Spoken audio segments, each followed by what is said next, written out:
And that just kind of inspired me from the very beginning. Even when I was 7 years old, it kind of informed me that this is the world we live in today. And I remember having a conversation with my mom, kind of sitting me down, telling me about what it's like to be Black in America. Yeah. And although I was only 7 years old, I feel like I kind of started to slowly grasp the concept that, you know, whenever I walk out of the house, there is a target on my back due to my skin color, due to my skin color, due to my skin color, due to my skin color, due to my skin color, due to my skin color, due to my skin color, due to my skin color, due to my skin color.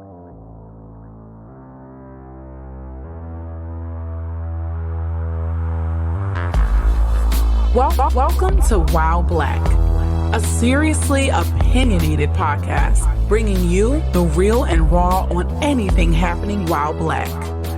If Black culture's there, we're there. If you're pissed or empowered, then let's talk about it. Ride with us on this all Black everything. Everybody, welcome back to Wild Black. This is the time Art normally jumps in and says his piece, but Art is not with us tonight. He is under the weather. We're going to hold it down without him. But as always, we have got an amazing guest for you today. I'm really excited, right? I love when I look up and I see the youth in this country creating a difference, standing up with their voices, pushing them proudly forward, carving out their own place and making the impact, right? Because generationally, we have to do a lot to get where we're trying to go. And that's what today's topic is. We're talking about youth activism. We're sitting here with 17-year-old? 16 still. 16, goodness gracious. We're sitting here with 16-year-old Kylie Rice. I'm going to tell you just a little bit about her, and then we're going to ask her to tell you more about herself. She's an Atlanta area high school senior, youth activist, and founder of When Will It End, a teen-focused platform providing a safe space for empowerment, education, amplification, and activation with the goal of creating better. Better what? Better everything. But she can do it much more justice than can I. So, Kylie, welcome to Wild Black. Please tell the listeners a little bit about yourself. Well, hi, everyone. I'm Kylie Rice. As he said, I'm the founder of At When Will It End 2020 on Instagram. Forgot that 2020. Sorry, y'all. I launched it back in May of 2020 last year, right after the killing of George Floyd. I've always been passionate about civil rights. I'm my Roswell High School's Black Student Union president, and I've always just been involved in my community and trying to make a change within my respective areas. Y'all heard that. You already know what it's going to be about today. You feeling good? Feeling good. All right, let's see how this goes. Well, we're going to jump into our Wild Black shit. You know what it is. A couple questions, some fun, some real. We'll dive right in. So, as I was thinking about questions, and truly I struggled when there's, I'm old, right? And when there's this much of an age gap, I always struggle to figure out what can I ask. But I took a shot. And so today I was sitting back thinking, like, where's the connection? And I remembered being, man, maybe younger than you are now. Don't let me lie. And I was listening to Will Smith. At the time, he was the Fresh Prince, right? He hadn't blown up as an actor yet. And he had this song called Parents Just Don't Understand. I remember playing the song, and one day my mom was like, what the hell do we not understand? And it caught me off guard. Mm-hmm. So it's my turn to catch you off guard, right? 2021, what do parents not understand about your life, about youth activism? What do they not understand? I don't think they understand the amount of confidence. Folks, her mom is sitting 2 feet to her right, by the way. Right. I don't think they understand the confidence it takes. I think they kind of expect us to be able to step up, speak out for ourselves. Right. When not all of us, I think, are comfortable within our own skin to be able to. Yeah. I feel like it's kind of a unique thing for someone to be able to step out and express their own opinions regarding all topics. Right. They kind of expect a lot for us, especially with this day and age and social media especially. Right. I just think they kind of expect more. And while not everyone is prepared, to be able to give their 2 cents on every topic, I think the ones who are stepping out and, speaking their opinions are making the best change that they can. So I just feel like they kind of expect us to do more than sometimes what we believe that we can. Right. But on the contrary, I think that kind of pushes us to do more since they know what we are capable of. Right. I think that kind of what keeps our generation motivated as a whole, our parents. I can feel that. You were ready for that one, though. I can't take nothing away from you. You reacted. You were swift with it. Okay, I like that. Thank you. All right, so question 2. Top 5s, for whatever reason, are important in our culture. Top 5 rappers, top favorite movies. And I want to take advantage of the age gap here, right? Like, if somebody asks me my top 5 movies, it's going to be The 5 Heartbeats, The 5 Heartbeats, Friday, The 5 Heartbeats, and The 5 Heartbeats. Right? That's just how it works for me. Right. But I want to ask you, top 5 music in this case. Who are your top 5 artists? Who are you listening to? Lil Baby. Okay, go ahead. Lil Baby, he's an Atlanta native. He's my number 1 for sure. Okay. Probably Young Thug. That's Atlanta too, right? Yes, Yep. he is Atlanta too. I rep Atlanta, even though I'm not from here. Okay, Still that's rep all it. good. You here? Probably Gunna, Atlanta as well. I don't know who that is at all. You don't know these people. NBA Youngboy. Yeah, you're a little stumped. There's a confused look on my face right now. Yes, and Future. He's been around. He's the only one I really know. Yes, I love Future. What the hell is an NBA young boy? Don't disrespect him. He is so good. He is so good. It's good.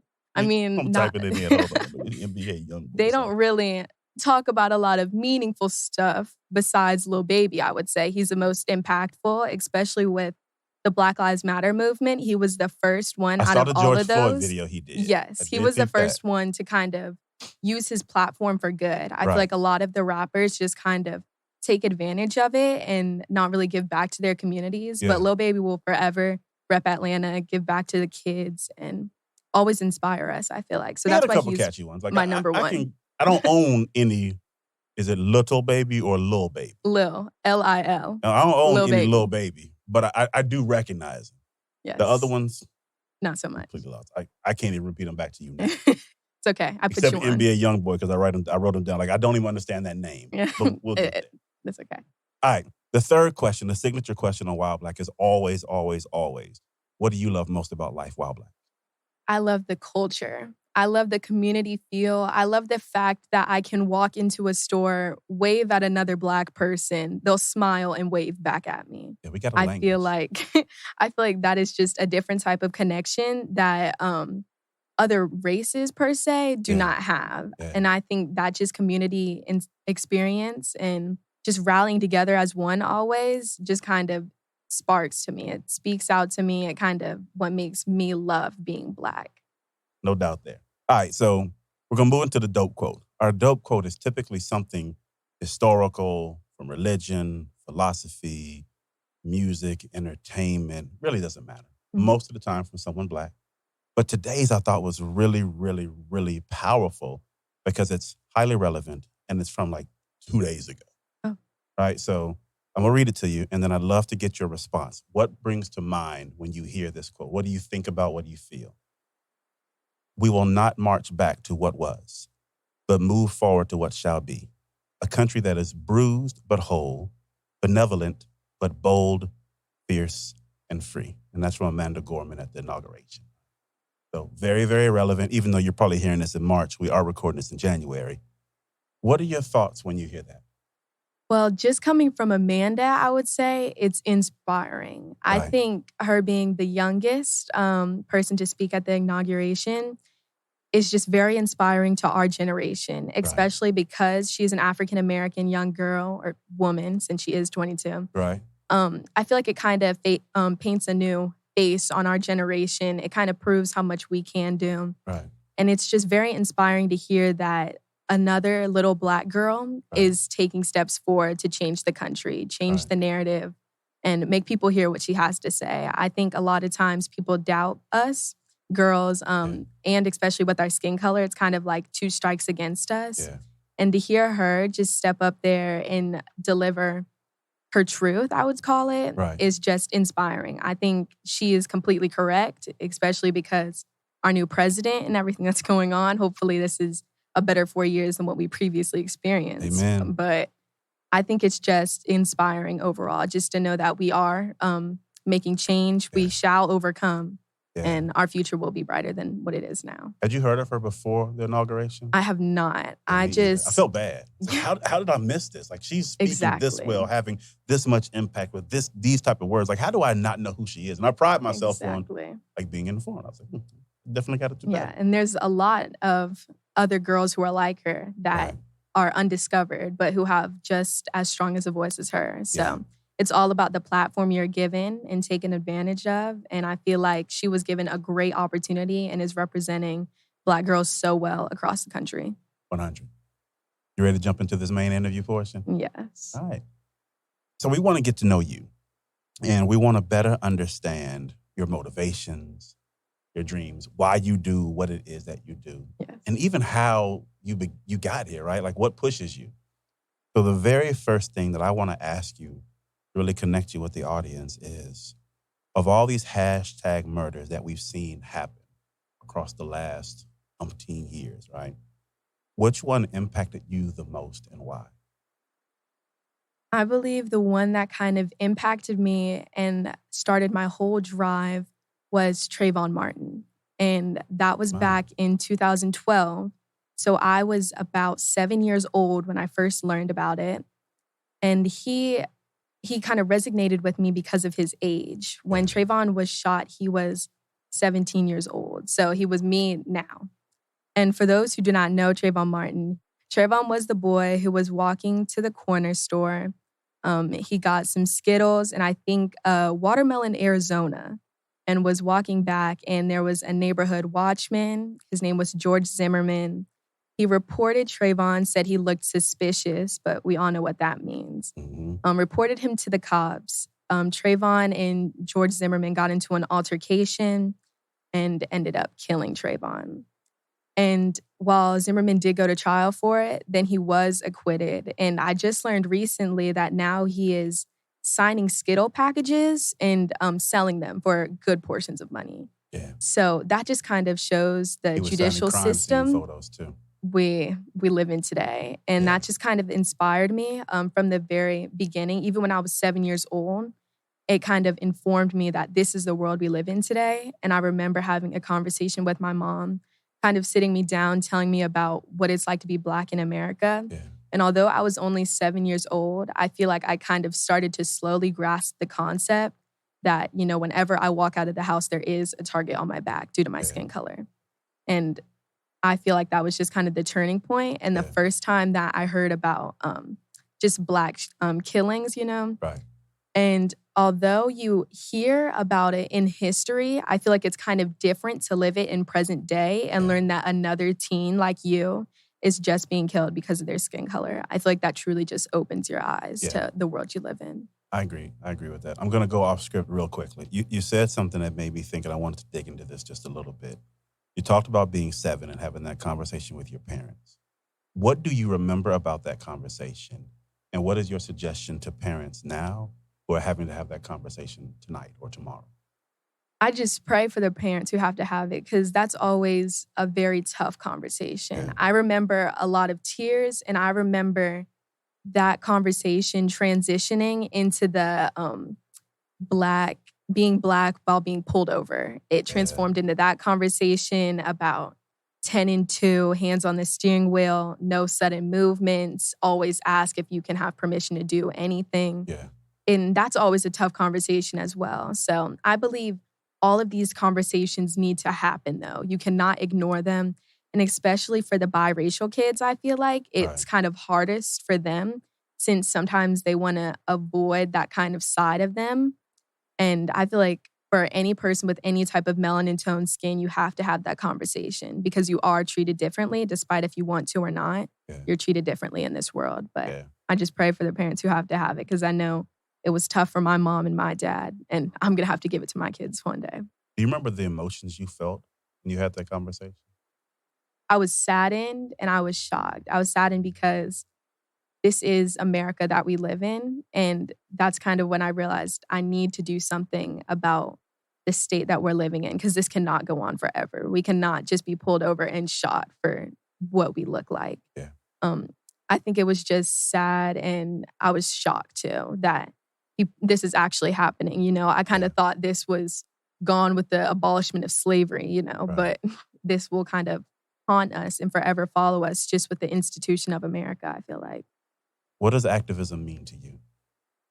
I kind of describe activism as, you know, my passion and my calling and just everything that I've kind of embodied myself into.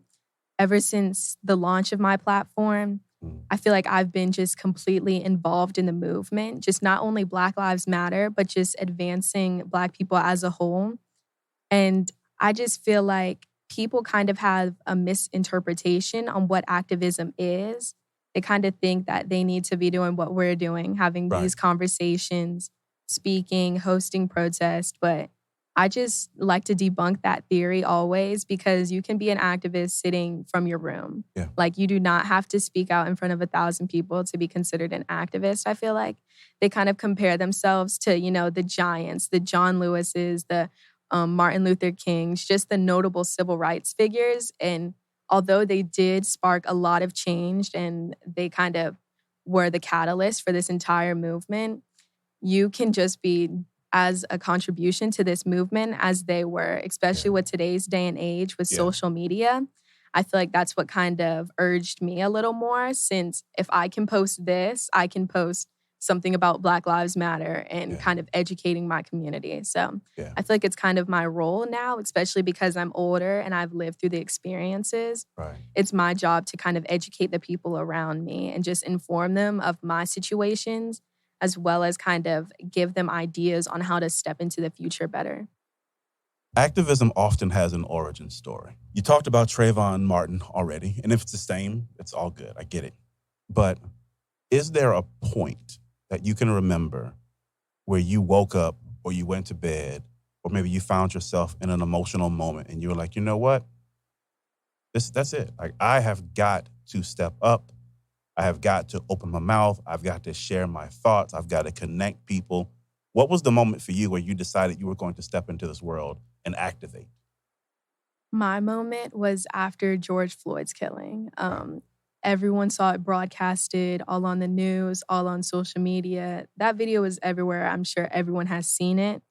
That was kind of the point where I realized that I needed to do something. Right. And especially because before I even started my platform, I was kind of viewed as this civil rights figure within my community. Right. So although I already saw the video, that Instagram video was being sent to me personally from various people in my community. Right. And they were like, Kylie, have you seen this? Have you seen this? And I was like, of course I have. I've seen it.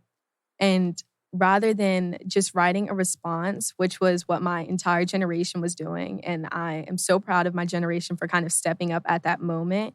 And although sometimes I feel like it was just a moment and not a movement when it should be a movement, I still applaud them for stepping up in that one moment at least, since they are doing some type of change. Right. But after everyone was sending me that video, I kind of feel like everyone was relying on me. And when people are relying on you, I feel like you kind of got to step it up a notch, And that was when I realized I needed to do more than just post something on Instagram. That was when I realized I needed to kind of unify my generation. And while it happened to be on the platform of Instagram, it kind of spread everywhere so I could get my whole generation intact just regarding this one topic of civil rights. Since I kind of saw that everyone cared, I oftentimes say that there's power within numbers. And I feel like if my generation came together, under this one unifying topic, then we could be stronger than what previous generations were. And I feel like that's how you create effective long-term change. So that's my kind of breaking point. I think I launched it May 31st of 2020. And that was my day where I released it everywhere and told everyone that I was going to start my platform. That's so dope. In those moments when you decided that I have to become active and I have to do something that you had never done before, how did you, one, find the courage, two, find the technical skill and the capability to do it? And I'm asking this question because I am sure that there is someone else your age listening, or a parent of someone your age, and they see this in their child. I want to be able to help them go from inaction to action. How did you make that step? I feel like part of it has to do with my character. And you have to understand that the result is more than the risk you're taking. Right. So I think a lot of people are hard on themselves, especially when it comes to protest and different things. They're like, oh, I'm not hosting a protest because what if no one comes? Right. It's that type of mindset that my generation has to overcome. they have to realize that the result is much greater than the risk that you're taking. Right. And I feel like mine kind of started when I was just speaking out in the classroom. Right. I kind of found my voice inside class just during those little discussions. And I feel like you just kind of have to put yourself out there. I feel like it's just a conversation within yourself that you're ready to do this and that there will be people who are around you and they'll help you in any way. Like, I promise, I kind of doubted myself, I feel like, a little when I was starting this platform. But just the reassurance of my community and the feedback and the help of Right. my mom and my dad and just my family overall, it kind of motivated me to continue pushing forward and to Right. launch it as a whole. Since people really do care about what you're doing. They care about the impact you're trying to make and they care Right. about your dreams. So I feel like once you kind of get yourself out there, there will be thousands of people who support you and will continue to push you forward. Ooh, you came ready today, didn't you? All right, Thank so you. one of the things you mentioned was fear, overcoming fear, right? And Mhm. will people show up at my protest, right? Right. So the next question I want to ask is about fear. Stepping into the role of an activist, practicing activism is about creating change, and people over and through are resistant to change, especially when they feel like that change may cost them something, even if the reality is different, right? Right. So as you continue to grow in this world, are you fearful? Are you scared of the impacts that could come back your way? And how do you handle it if you are? You know, I am actually a little afraid, and not only just of the impacts of my platform or anything, it's Right. just fear of being Black in America. That is just a fear I think a lot of African American individuals kind of carry. And especially seeing the murders on the news and like social media, it's often really negative Right. and scary, I would say. Just clicking on your TV and seeing another Black man killed, Yeah. I think that's just kind of truly disheartening and scary. And I remember reading an article one time, and it said 1 out of 1,000 Black men can expect to be killed by police. And that kind of leads me to not only being fearful for myself, Right. it's kind of being fearful for my brother and for my dad. Yeah. Since as my brother kind of grows older, I'm just afraid of him stepping out in the world. And I Right. know my mom is as well, especially she kind of reminds us every time we get into the car driving Black. She's just like, please text me when you're there, text me Yeah. when you're leaving, call me if you get pulled over. I need to hear the whole conversation. I just know that's truly scary for her, just kind of watching us grow and develop in this world, especially with everything that's going on around us. And I'm just scared, I think more so for my brother. I feel like I'm kind of okay within this world. I'll be able to handle myself. But the way that society views my brother as kind of a threat and always having a target on his back is what scares me the most, I don't operate in fear, but that doesn't mean I don't have fears. of course. And as a Black man in this country, there are not many more things that don't pose imminent threat as scary as seeing blue lights in your rearview mirror. Exactly. Like, it sends chills through my body. I'm instantly tense.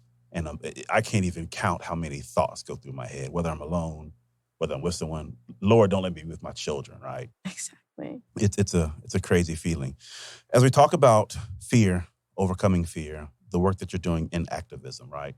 What does success look like to you? What is your goal?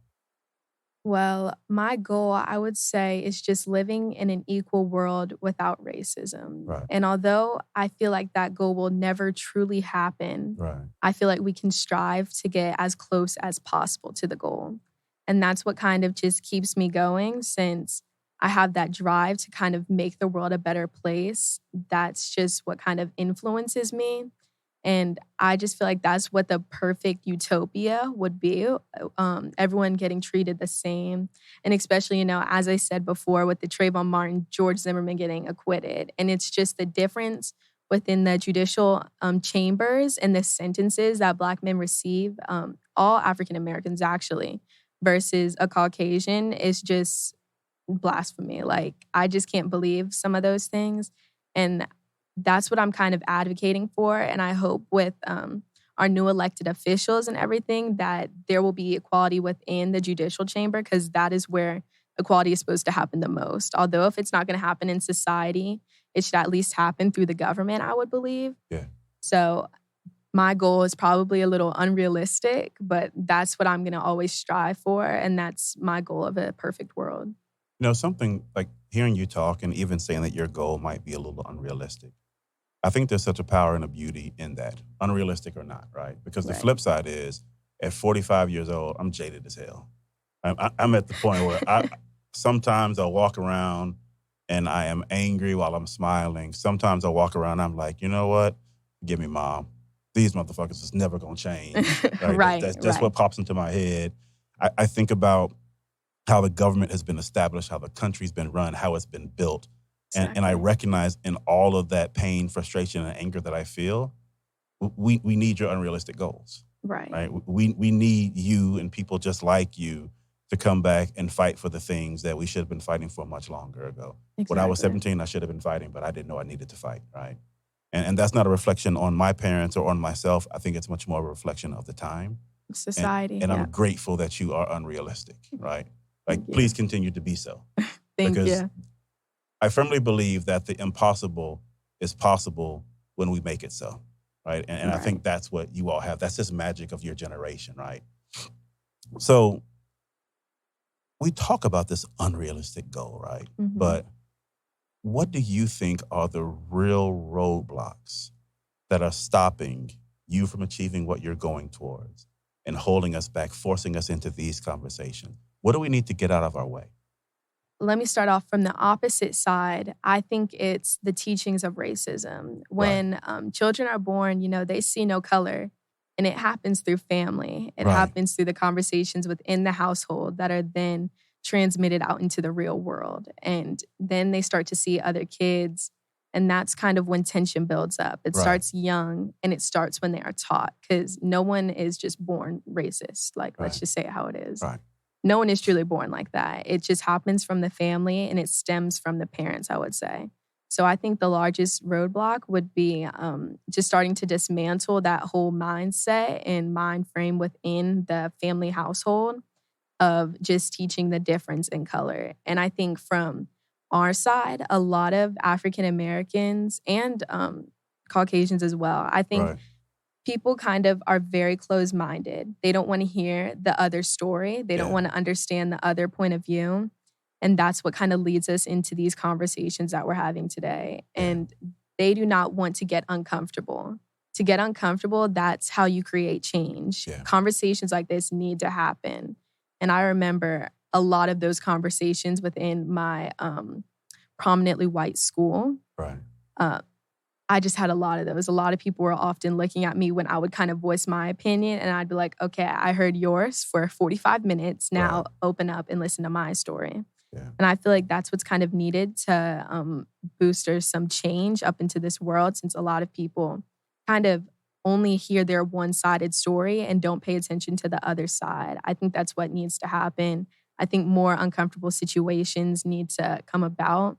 And that's the only way that true change, long-term impact will happen. The two things you said that I want to comment on. One, talking about your experience in school. It was not until I read Dear Martin by Nick Stone that I began to understand what might be happening in my son's school. Yes. Before that, I think I underestimated the type of conversations he might be subjected to. I knew my world was political. Mm-hmm. Right? I knew in my world it was oftentimes white versus black. I knew that was the case. But in his world, I wasn't yet believing that was the situation. And then I read that book, right? Yeah. So one thing I want to ask is, how do you advise someone navigate those waters? Even before that, what is it like? Right? Because everyone listening hasn't read Nick Stone's book. Even though she's been here, you've heard her, and you should have, but we'll talk about that later. Right? What is it like to be young and black in a majority white high school? It's just a lot of eyes constantly judging you. They're just constantly looking at you. And especially the whole natural hair thing at school with people running up to you, just touching your hair like you're like an animal. They'll come running up to me. Oh my God, your hair's so soft. I'm like, please, let's not do this again. It's often stressful. And I feel like with HBCUs, I kind of think that's why I'm so determined to go to one, since I've been surrounded just by being a minority my entire life. And I'm done with code switching, having to just code switch within different spaces and classrooms and being restricted, not being able to express certain ideas because of like the consequences that will become of it. Well, I remember just having a lot of conversations like this in my current issues class. We had a presidential debate, and I Real quick, ran what is current issues? We issues didn't is have that in school when I was there. It's just a class where we just kind of talk about what's going on in the world. And we did a mock presidential debate sort of thing. And of course, I ran for president. I was the president out of my group. And he gave us some very serious topics to talk about. And I remember one of them was racism. And that was a hard conversation with all of the Trump supporters in the room. I promise you, it was probably me and 2 other kids who were Black.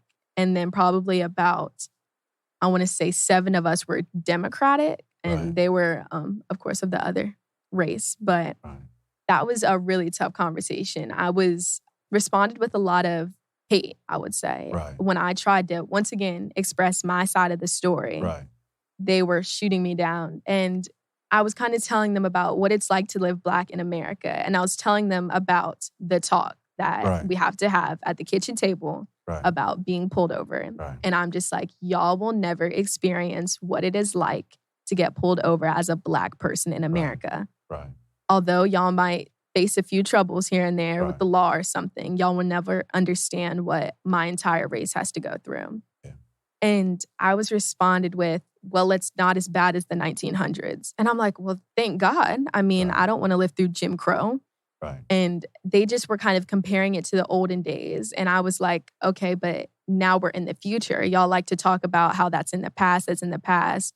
You can't talk about slavery anymore because it's in the past. That's what I brought up in class one time too, about how I descended from slaves, like African Americans. We were the enslaved people. And they were like, well, that was 1,000 years ago, Kylie. You can move on from that. And it's just the institution of racism that has been just glorified within America. It's just often everywhere you look, I would say. So there's a big lack of understanding and education as to how we became positioned the way we are. And I hear that same argument all the time, and I think it's important for people to understand that there's bias and then there's systematic issues, right? And what you're talking about is systematic. It is built into the foundation of the country, yada, yada, yada. We can go down that forever.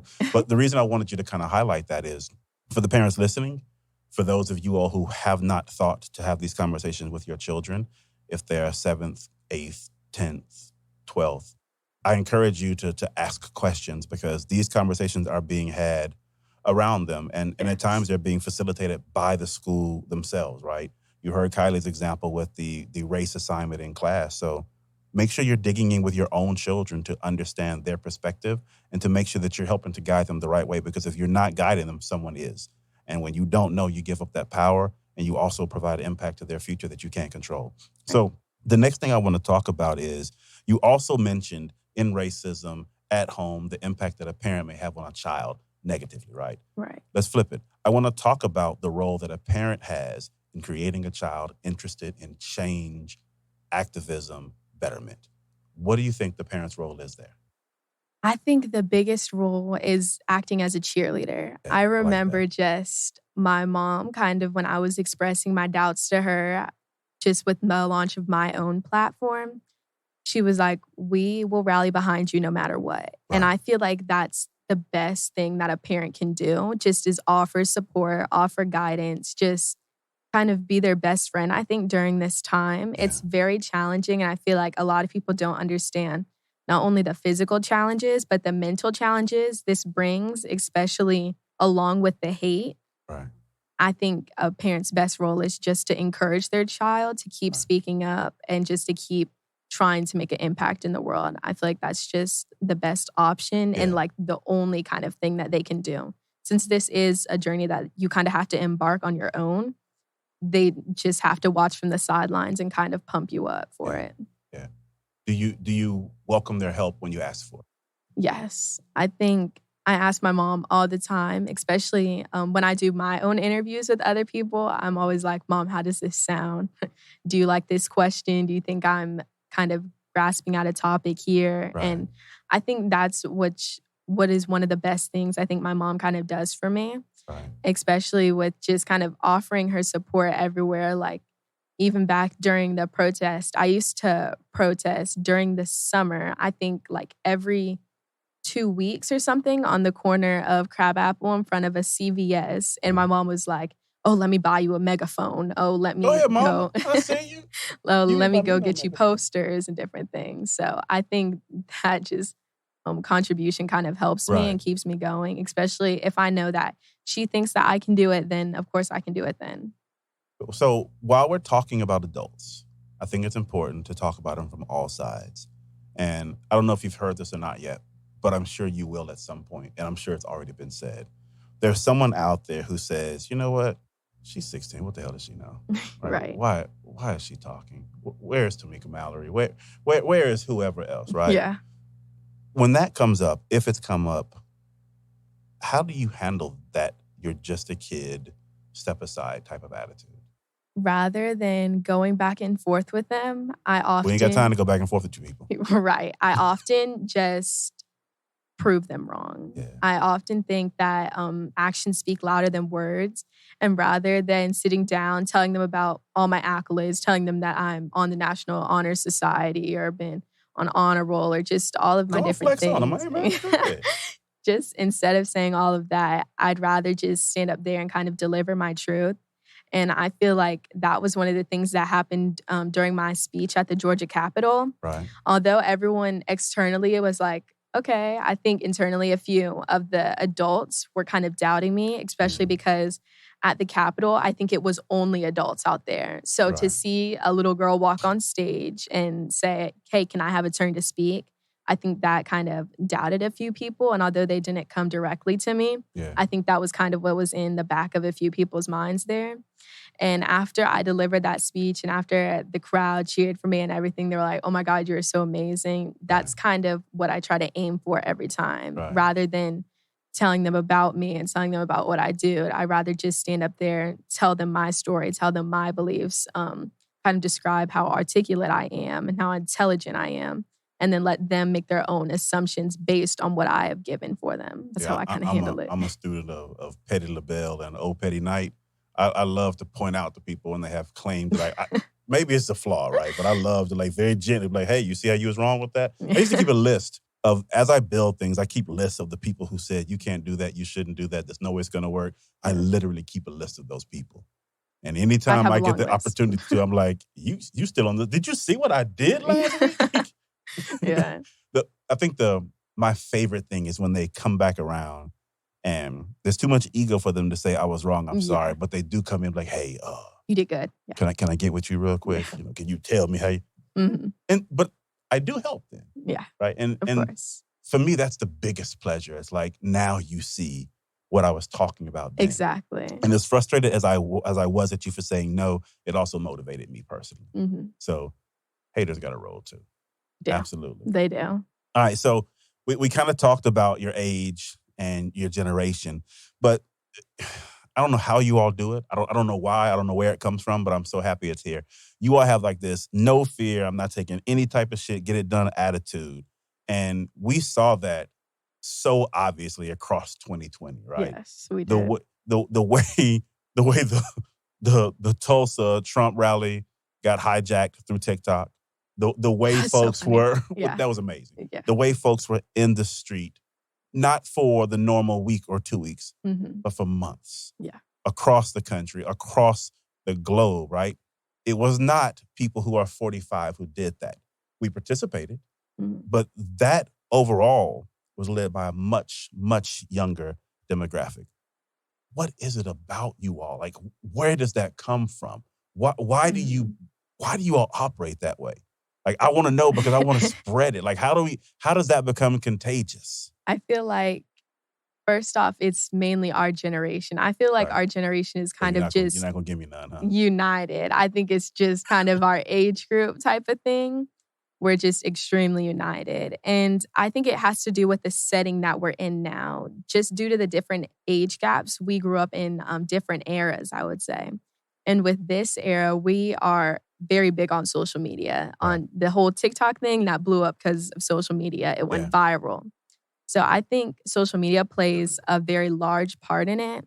And although social media can have its negative impacts, I think it has a lot more positive ones. And especially because it's super easy. You can just post something and then it will go viral and then everyone will participate. And that's what I really like about social media. You don't really have to know the person to kind of be online friends with them. Yeah. And I kind of experienced that with my platform. There was a girl who reached out to me once who was from Europe. And she was telling me about how she's been watching me, what I do, what I post on Wimbledon. And she was telling me how much of an impact I was making. Although she lived in Europe, she was like, I love to hear you speak always. Right. And I just feel like it's that brings our generation together. It's just seeing something we like and not getting jealous, but supporting each other and just highlighting it, reposting it ourselves. That kind of brings my generation together and just continues to form the change that we're impacting today. Right. Are you all active enough in all roles? And what I mean by that is you all are definitely in the streets marching, definitely protesting. But what I don't know is how many of you all are active in the planning or active in all the various segments that it takes to truly create a movement, right? Are there enough of you all with a different skill set to drive all the pieces, right? I talk to people about it being, if you think about the military, right? The military works because there are several different roles at several different levels, and people operate at each one of those in their own capacity. Do you all do that well enough? I feel like we do. And I feel like we are learning. I feel like this is all, a learning curve for us. And we're kind of learning as we're going on. But I think enough of us care to kind of start a movement. Enough of us care enough to kind of post we're having a protest. Yeah. And all it takes is one. All it really takes is one. And everyone will follow. So I think at least just having that one voice step up and then having your community kind of rally around you, I feel like that's all it takes. And especially with social media, again, with like the Black youth voter turnout, especially, I feel like we did amazing flipping Georgia blue. That had a lot to do with the youth votes. And it's just an influence that social media has on us. I know that it was posted every single day. It was like, you can vote early now. You can click to see your voter location. Vote now, vote now. It was just everywhere on all social media platforms. And I feel like that's what kind of boosted us to go vote since we saw it everywhere.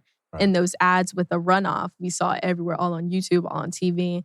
I feel like those ads and just our kind of drive within ourselves is what keeps us going and gets us, starting to make an impact. And I think just resources have a part of it now since we kind of have more access to various resources. I know at a lot of different posts I've seen, they'll have like a number at the bottom and it'll be like, call your senator to tell them you want da-da-da-da.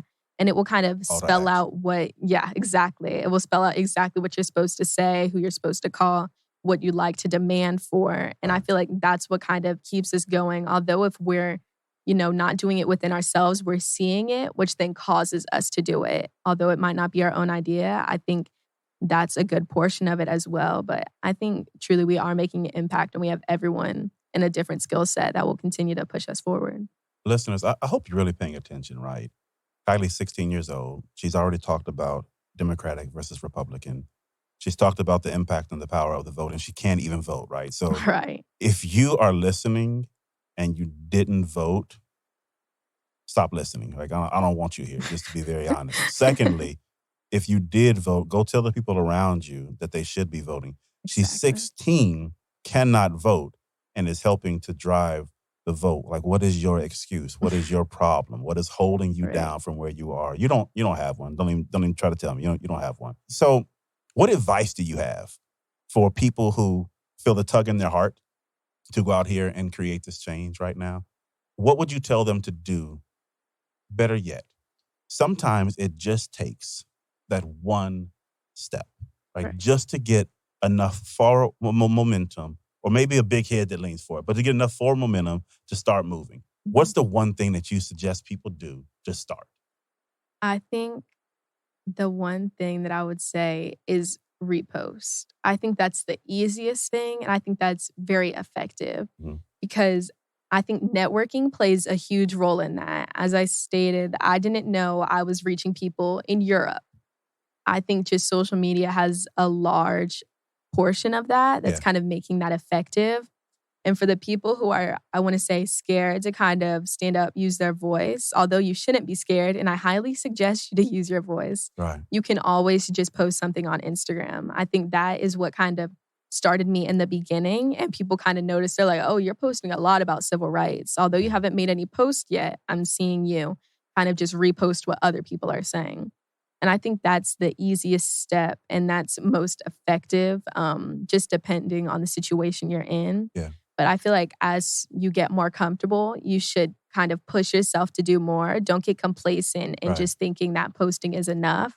I think, of course, voting, donating to the different causes. I think all of that is just as important. And donate. You can donate time, money, services, energy. You can donate a bunch of stuff. Right. Just to make an impact and just continue to push forward. But that's kind of my advice for any beginner is just to start posting and to start educating yourself. I think that's a big portion of it too. Just in your free time, kind of read articles, educate yourself on what's going on. And I think that's what kind of drove me to start my platform. Since I was a gymnast before, I was consumed with gymnastics. I wasn't looking at TV. I wasn't looking at what was going on in the world around me. Right. And I feel like acknowledging the situation you live in and all of the just different things that are going on around you that are negative, just acknowledging them and trying to advocate for change about them.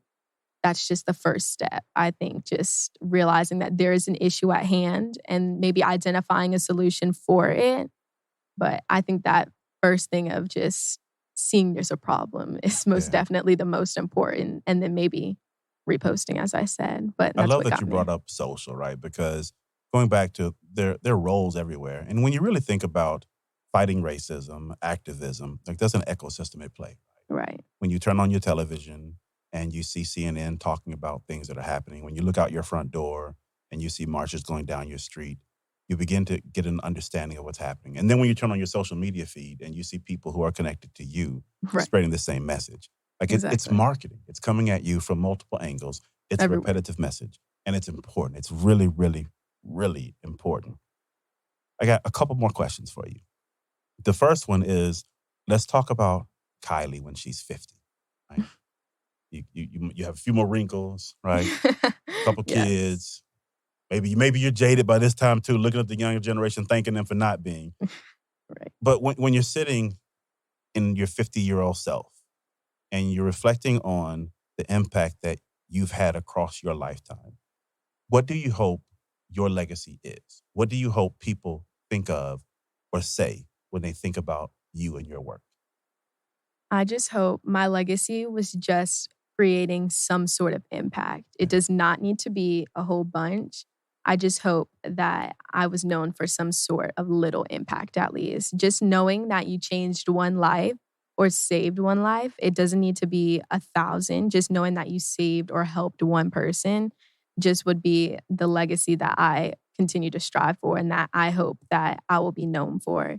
And I feel like I've already accomplished it. I feel like based on the people who reached out to me after I started my platform, people who I've never talked to and some people who are within my school and were like, I've always been afraid to speak up. But once I saw you do it, that's what kind of inspired me and they kind of rally around me.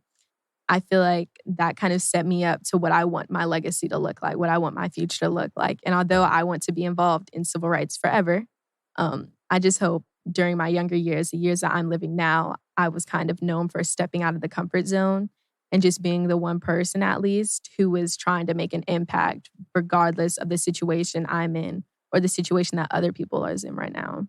I think the algorithms of human behavior, the rules of intimacy and contact make it impossible for you to only touch one person. Exactly. By the time you reach that one person who is bettered by your words or your behavior, you have already reached everyone that they come in contact with that day and in that moment and everyone that they come in contact with as well. So I think that's such the beautiful thing about the work that we're doing is it is about human connection. It is about reaching people and the people that they reach. and you are absolutely making an impact. Thank you. I've gotten notes on my platform from posting what you've posted. People asking Thank about it you. and looking to connect and follow you. So I think that's amazing. Couple questions. You talked. I want to do two things. I want to go back to your platform. I want to go back to When Will It End 2020 for a moment. Earlier, you talked about interviewing people. Yes. So I want to double back, and I want you to tell our listeners a little bit about what you all are doing in the space, whether it's interviews, whether it's marches. And I also want you to tell them now versus later how they can engage with you. How can they follow you? How can they keep up with what you're doing? Of course. Well, right now I am doing a lot more interviews just because of Corona and everything. We were protesting out in the summer and I was reposting, telling people when to meet up, where to go. But just because of the cases and the numbers, I'm just like, it's safer to stay indoors right now, mask up, everyone. But I am having a lot of, educational conversations for my generation and everyone as a whole. But of course, it's geared towards my generation. Right. Just to educate them, because especially although George Floyd that video was everywhere, there was a few people who did not know what was going on. And that's what kind of drove me like, okay, well, if I was put in a position that I have enough knowledge to be able to describe what's going on, then I need to be able to use it. I need to distribute it to the other people who do not know what's going on. So on my platform, I often talk about the different killings that are going on. And although not all of it is like gloomy and dark, sometimes I'm always like, vote, especially during the whole campaign and all the runoff and everything. Right.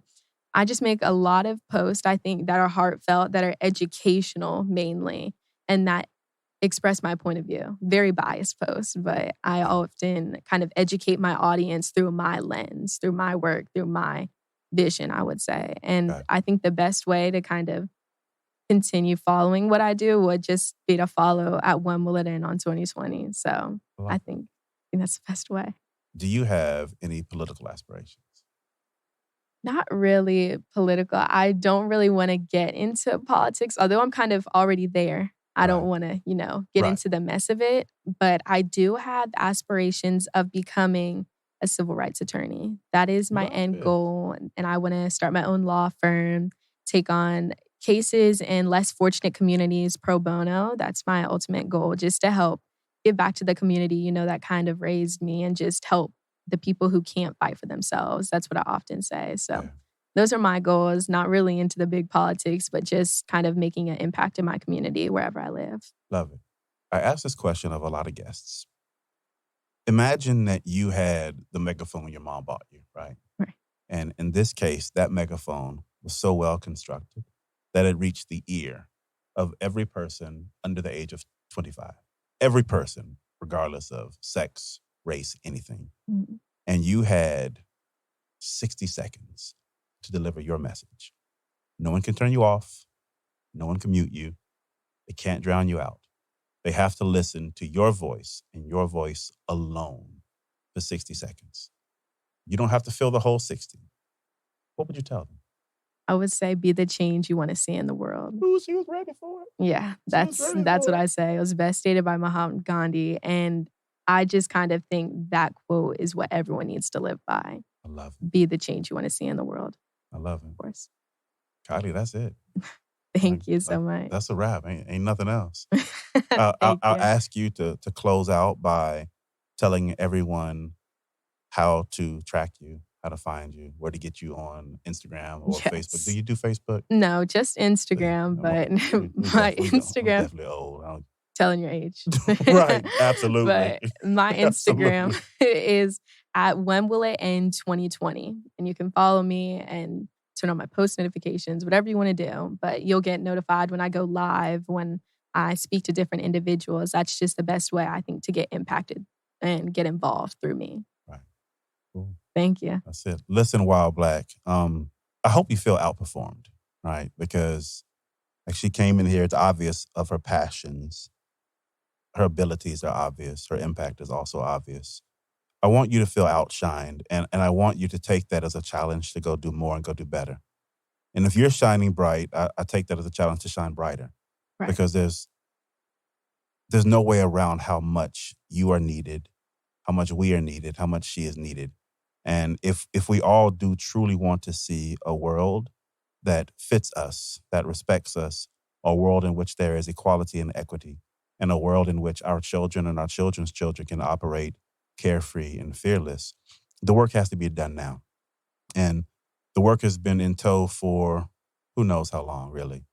And God willing, it's not in tow for the rest of our lives or her lives or our grandchildren's lives. But what I do know is if there's any progress to be made, now is the time to make it. The time is always now. Yes. And so with that, we're going to leave you while Black. Love you. We out. Peace. Thank you.